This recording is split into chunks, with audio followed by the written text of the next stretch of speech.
Amigos de Hoja de Ruta Radio, bienvenidos a una nueva edición de Otras Voces. Continuamos hoy viernes 19 de junio del 2020, cuando son exactamente las 14 horas con un minuto en la República del Ecuador.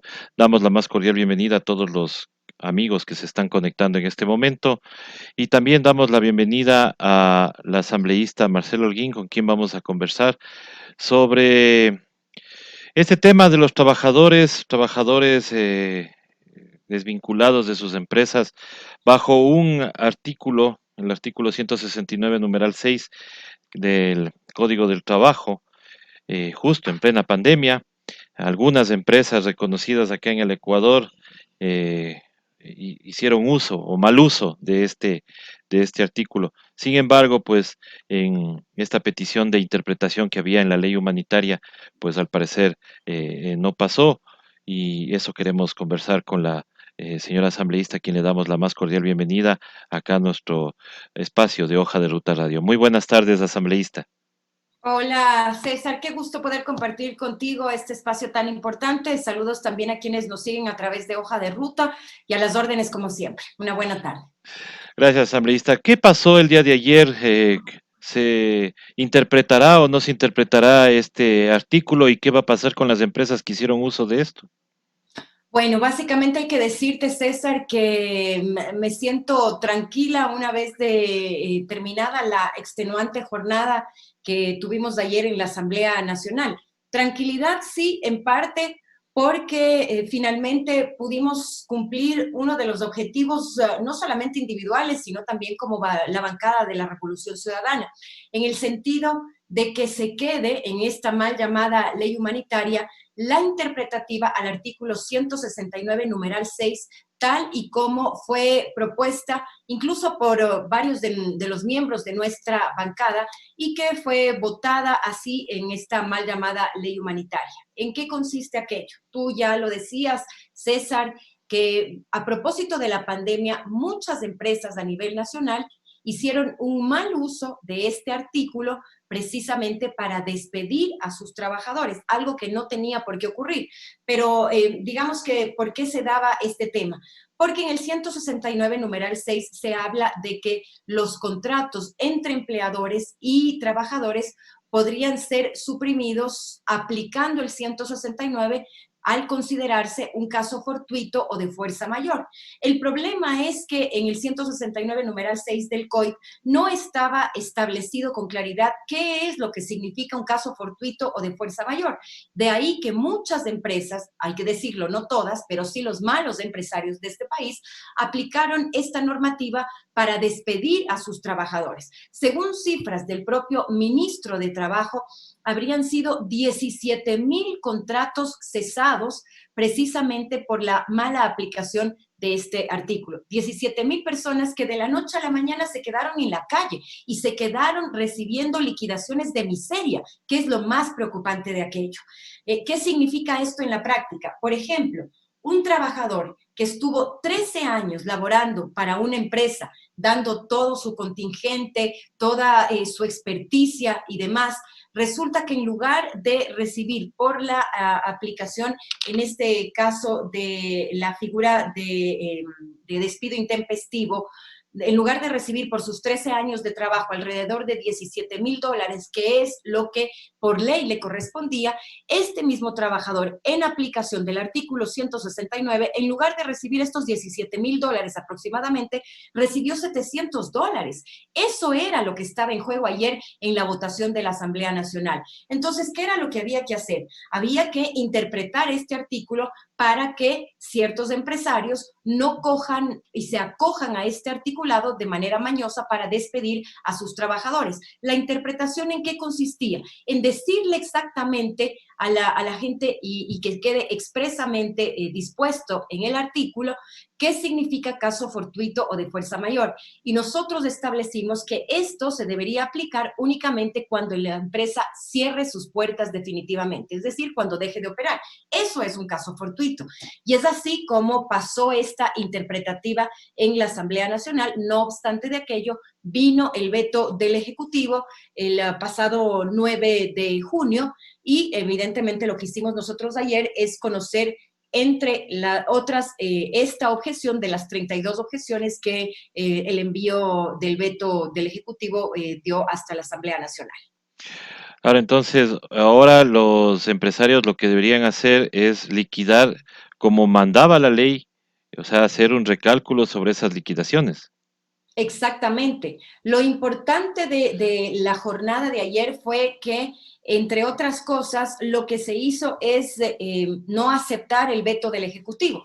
La diferencia era que en el veto el Ejecutivo decía textualmente que un contrato puede, en este caso, suprimirse entre el empleador y trabajador cuando se torne inejecutable, sea por la naturaleza de la actividad o la característica del servicio convenido.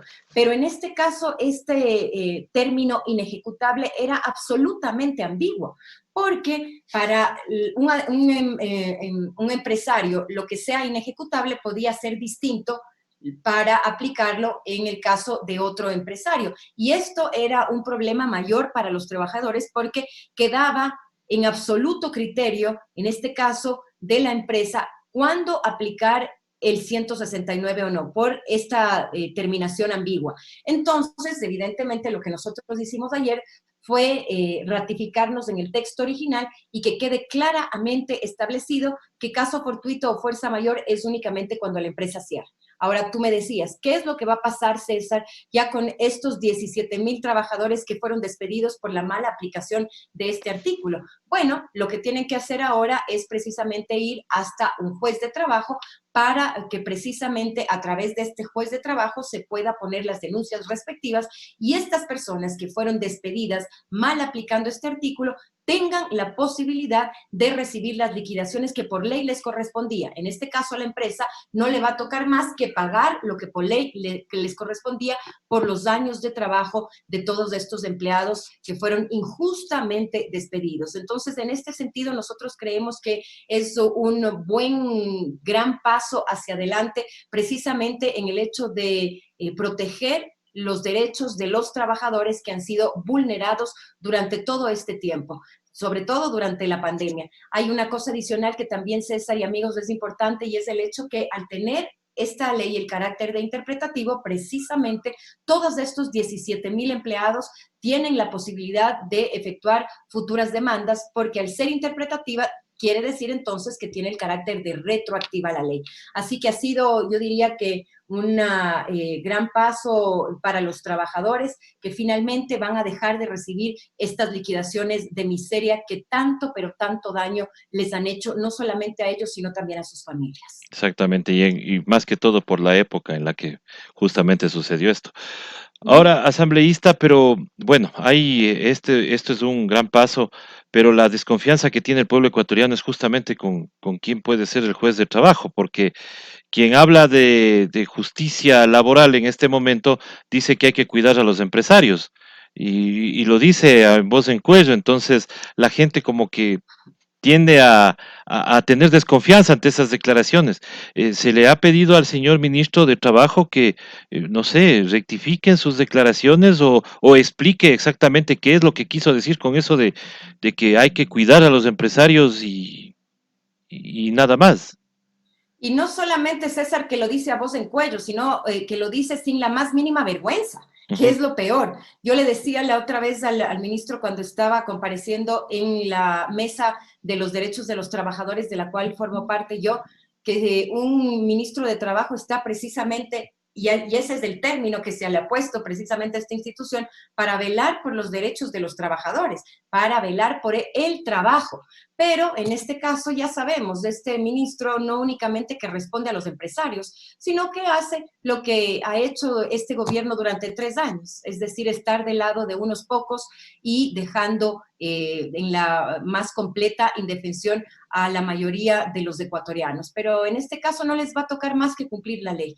Nosotros estaremos vigilantes, por eso yo decía que este es una victoria a medias, que si bien es cierto, estamos de alguna manera tranquilos, porque la decisión política que tomó la Asamblea Nacional finalmente fue la adecuada y por primera vez o por muy pocas veces en la actuación de Durante estos 3 años de la Asamblea Nacional, al menos los legisladores se pusieron de parte del pueblo, se pusieron de parte de los trabajadores, y ahora lo que nos resta es que primero esta ley sea publicada en el registro oficial, y una vez que esto ocurra, tener que estar con los ojos bien abiertos precisamente para hacer que los jueces de trabajo en este sentido cumplan con la ley. Pero ahí está ya la normativa que necesitaban precisamente para hacer aquello, y en el caso de los trabajadores, la normativa que necesitaban para exigir sus derechos. Ahora habrá que estar todos muy vigilantes de que esto se cumpla y se dé. Más allá de esto, sí, César, hay que decir que esta mal llamada ley humanitaria es nefasta para el país. Es decir, se nos ha dicho que con esta ley vamos a poder reactivar la economía, vamos a poder salvar al Ecuador, vamos a proteger las fuerzas de los puestos de empleo, y nada está más alejado de la realidad. Hay artículos como, por ejemplo, la ratificación en este caso de la interpretación del 169 que evidentemente son positivos, pero si nosotros hacemos una lectura en general de lo que implica esta ley, realmente esta ley no sirve para nada. Esta ley fue muy mal hecha desde el principio cuando fue presentada por parte del Ejecutivo a la Asamblea Nacional. Nosotros, los legisladores de la Revolución Ciudadana, intentamos cambiar el espíritu de esta ley para que realmente esta ley se convierta en lo que dice su nombre, una ley de apoyo humanitario, porque de eso solamente tiene el nombre. Nosotros pensábamos que para que sea una ley verdaderamente humanitaria tenía que cumplir al menos 3 preceptos básicos: el hecho de asegurar la salud de los ecuatorianos, lo cual la ley no lo hace; asegurar la alimentación de los ecuatorianos en una época tan difícil como la que estamos viviendo, y en donde literalmente hay cientos de familias que se están muriendo del hambre en este momento; y asegurar el empleo de los ecuatorianos. Esto no se cumple en la ley, entonces tampoco no hay que tener falsas expectativas de lo que vamos a lograr con esta ley, porque realmente es un mamotreto más de las cosas que hace este desgobierno y de las que ya estamos también acostumbrados. Pero en todo caso, de lo negativo de esta ley hay que sacar estos que son aspectos positivos y que sin duda van a servir de alguna manera para proteger el trabajo de los ecuatorianos, o más bien dicho, la vulneración de derechos de los ecuatorianos, porque el trabajo no está protegido con esta ley. El hecho de tener un contrato especial emergente, en donde ahora se les obliga a los trabajadores a reducir su sueldo y su carga laboral en casi el 50% de lo que estaban acostumbrados a hacerlo, no significa de ninguna manera proteger el empleo en el país. El gobierno puede decir lo que sea, el gobierno puede decir que ahora su eje de trabajo en este último año va a ser proteger el empleo, pero una cosa es lo que dice y otra Cosa es lo cosa que es hace. lo que hace en la práctica. Exactamente, eso ya nos tiene acostumbrados últimamente, bueno, no, los últimos 3 años, Así es. a decir una cosa y hacer otra. Asambleísta, obviamente esto tampoco quiere decir que nos vamos a quedar de brazos cruzados ya solamente con este triunfo eh, del 169, porque toda esta ley humanitaria obviamente viola todo precepto y toda ley eh, de los trabajadores, o sea, los derechos de los trabajadores están siendo vulnerados totalmente.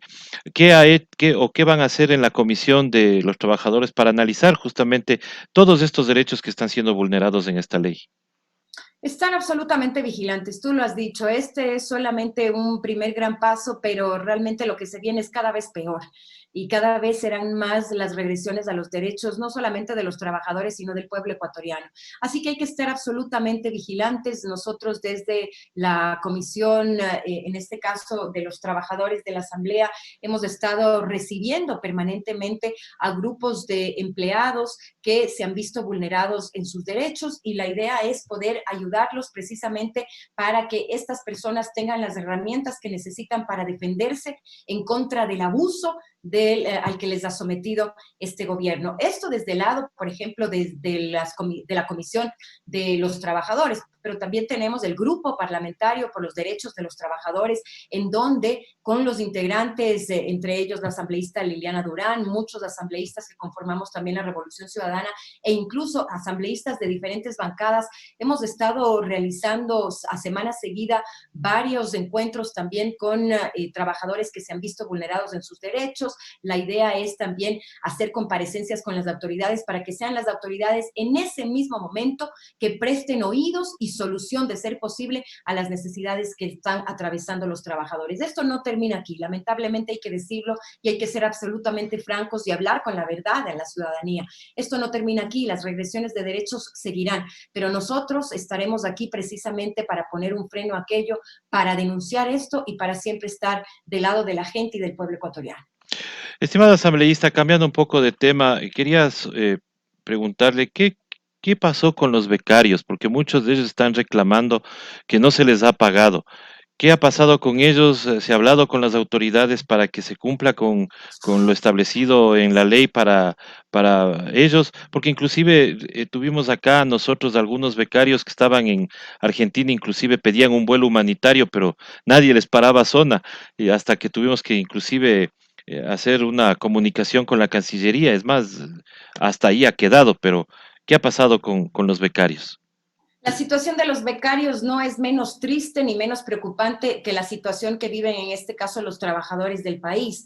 Y precisamente quiero comentarte que la semana pasada, me parece, o esta semana, ya no recuerdo bien, pero mantuvimos también, entre las varias reuniones que hemos tenido, mantuvimos una en especial, tanto con los representantes de los becarios en el exterior como los representantes de los becarios aquí en nuestro país, porque los problemas son en ambos lados, es decir, no solamente son nuestros chicos que están en el exterior y que no reciben un solo centavo, sino también los chicos que estudian aquí en varias de estas universidades y que tampoco el gobierno ha hecho absolutamente nada por ellos. Por el contrario, los ha desamparado al 100%. En el caso de los internacionales, déjame decirte que desde el 24 de marzo, nuestros becarios en el exterior ya denunciaron que no recibían sus desembolsos desde hace más de 6 meses. Incluso, César, hay becarios que no reciben esos desembolsos durante 2 años. Hay una chica, por ejemplo, a la que le ha tocado vender hasta su ropa para poder subsistir.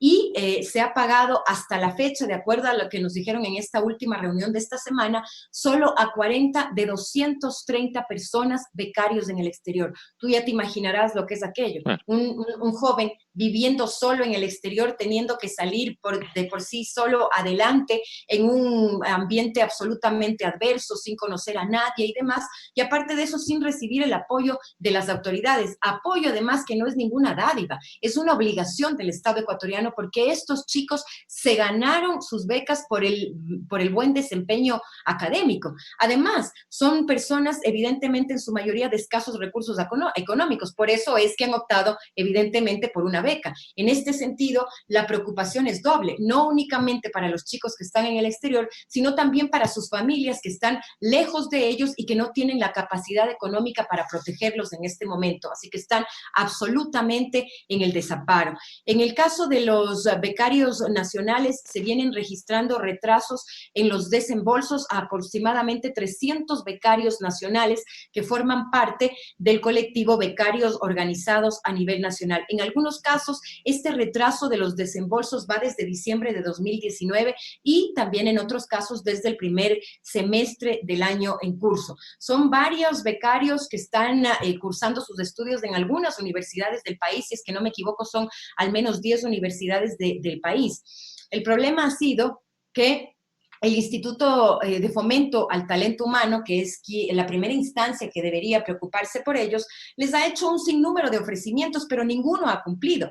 En algunos casos les ha dicho que incluso se va a poner en contacto directamente con los becarios, les ha ofrecido incluso, en este caso, el director del IFTH, hacer reuniones vis a vis con los jóvenes estudiantes en el exterior. Ni siquiera eso ha cumplido. Les ha dicho que les va a reducir el tema burocrático de los trámites que tienen que hacer, tampoco lo ha hecho. Finalmente le ha dado la pelotita, en este caso, al Ministerio de Economía y Finanzas, y ha dicho que es Finanzas quien no le da los recursos que les compete para poder ellos hacerse cargo de este problema. Y esto ha ocurrido tanto en nuestros jóvenes en el exterior como en nuestros jóvenes a nivel nacional. El problema adicional es ahora, César, el hecho de que una vez que se ha traspasado, en este caso, y hay 60 días para que ello sea traspasado, todo el tema del IFTH hacia la CENESTID, para eliminar, en este caso, el Instituto de Fomento al Talento Humano, el desamparo es mayor todavía, Claro. porque no se sabe exactamente a quién acudir.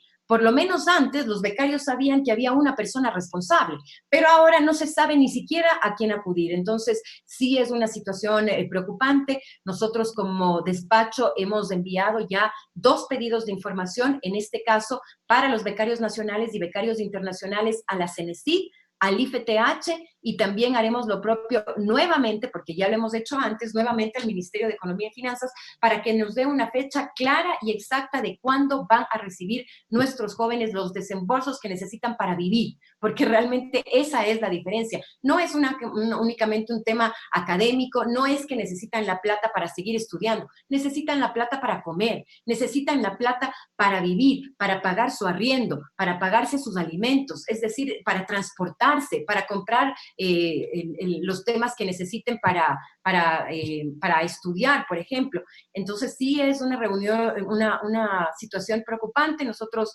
estamos a la espera de que las autoridades contesten nuestros pedidos de información. En algunos casos ya lo han hecho. Vamos a analizar cuál es esta respuesta, porque recién nos contestaron, me parece que el día de ayer, y en algunos casos todavía faltan estas respuestas, pero no podemos dejar a nuestros becarios abandonados. Ese es otro frente de los tantos que se ha abierto este gobierno y en los que nosotros, ustedes, los medios de comunicación serios, responsables, las autoridades que trabajan en beneficio de la gente, la ciudadanía, debemos unirnos por este tipo de causas para, de alguna manera, tratar de poner un freno a esta situación tan caótica que ha generado este mal gobierno. Así es, estimada asambleísta, queremos agradecerle a usted por la presencia aquí en Hoja de Ruta. Esperamos tenerla nuevamente en nuestra emisora para que justamente la gente que nos escucha pues pueda escuchar sus criterios y obviamente informar a la ciudadanía sobre el trabajo que realizan ustedes en la Asamblea Nacional. Su mensaje final a la ciudadanía. Bueno, César, primero, muchísimas gracias, agradecerte infinitamente por este espacio, decirte que siempre estaré a las órdenes, felicitar también tu trabajo, porque realmente lo que necesitamos son este tipo de medios de comunicación que lo que haga es hacerse eco de la problemática ciudadana. El problema es que también en este momento, y te lo digo incluso como comunicadora, en este momento tenemos medios de comunicación que lo que hacen es convertirse en una caja de resonancia del gobierno, y esto no ayuda a la ciudadanía. Necesitamos medios que estén al lado de la gente, así como que necesitamos autoridades que estén del lado de la gente, velando por sus intereses. A la ciudadanía en general decirle que no desmaye, que las injusticias no duran para siempre, que ya falta poco y que la mejor arma que vamos a tener los ecuatorianos va a ser precisamente nuestro voto, para poder decidir de una manera absolutamente apropiada y adecuada qué personas son las que deben dirigir los destinos de nuestro país y no volver a equivocarnos de la manera en que lo hicimos esta ocasión con este mal gobierno. Pero en todo caso, la esperanza es la que sigue. Nosotros debemos seguir trabajando, cada uno haciendo lo que le corresponde desde el lugar de enunciación en el que se encuentre y evidentemente tener la fortaleza para seguir adelante y no desmayar. Pero sobre todo en esta época de pandemia, cuidarse muchísimo. Hemos visto, de acuerdo a notas de prensa, que lo peor está por venir, al menos en el caso de Quito. Dicen que la situación se va a complicar aún más.